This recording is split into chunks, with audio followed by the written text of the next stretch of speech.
Mon premier souvenir du jardin, c'est sûrement le jardin de ma grand-mère, comme pour beaucoup de gens.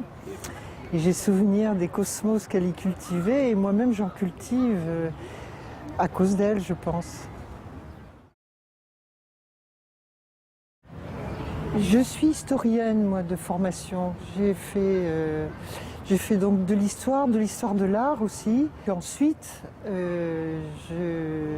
j'ai poursuivi une carrière moitié de sociologue, moitié d'ethnologue, et plutôt plus d'ethnologue que de sociologue, mais la frontière est très ténue entre les deux disciplines à partir du moment où on fait de la sociologie, de l'observation de terrain et où on est plus dans le qualitatif que dans le quantitatif.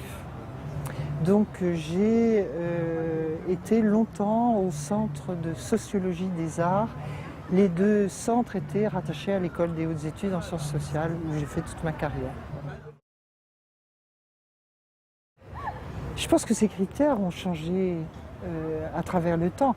Si vous vous rappelez comment étaient les jardins, disons au début du XVIIe, au début de l'art baroque, comme ils sont figurés par exemple dans les gravures d'Abraham Bosse, aucun de nous ne voudrait être dans des jardins comme ça. Ils sont tout raides, tout secs, avec des petites plantes très basses. On n'a pas envie de ces jardins-là. Je pense qu'à travers le temps, le style des jardins change parce que les besoins des gens changent aussi. Au XVIIIe siècle, on a commencé à aimer des jardins avec des formes moins ordonnées, plus libres, plus proches de ce qu'on pouvait se représenter comme étant la nature à l'époque. Au XIXe siècle, on a eu d'autres représentations du jardin, donc le jardin change en même temps que les lieux et que les époques, incontestablement. Donc il reflète à un moment donné l'esprit du temps et du lieu. Je pense tout d'un coup au jardin alpin du jardin des plantes. Mais en même temps, je me dis, je ne devrais pas donner cette information à tout le monde.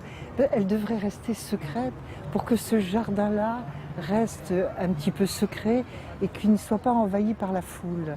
Et pour la même raison, je souhaite terriblement que les serres d'Auteuil ne soient pas envahies par la foule des amateurs de tennis et qu'elle reste cet endroit magnifique, un peu à l'écart de la foule, parce que c'est ce qui fait actuellement tout son prix.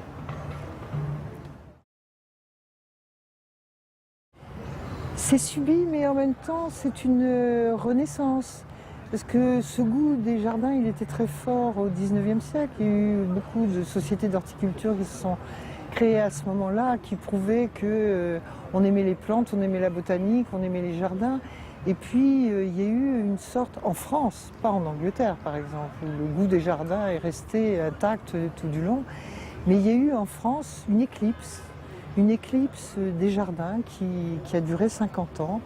Et maintenant, ce goût des jardins renaît. Et je pense que le fait que la civilisation soit généralement et de plus en plus urbaine, fait que ce besoin de jardin croît avec l'urbanité galopante.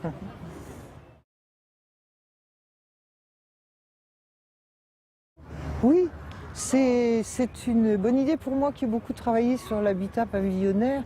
J'y vois la transcription immédiate du fait que le jardin a été récemment, finalement, pas depuis plus de 50 ans, promu comme antichambre de la maison et qu'il a été fleuri, meublé et qu'il est devenu effectivement une pièce supplémentaire ajoutée à la maison.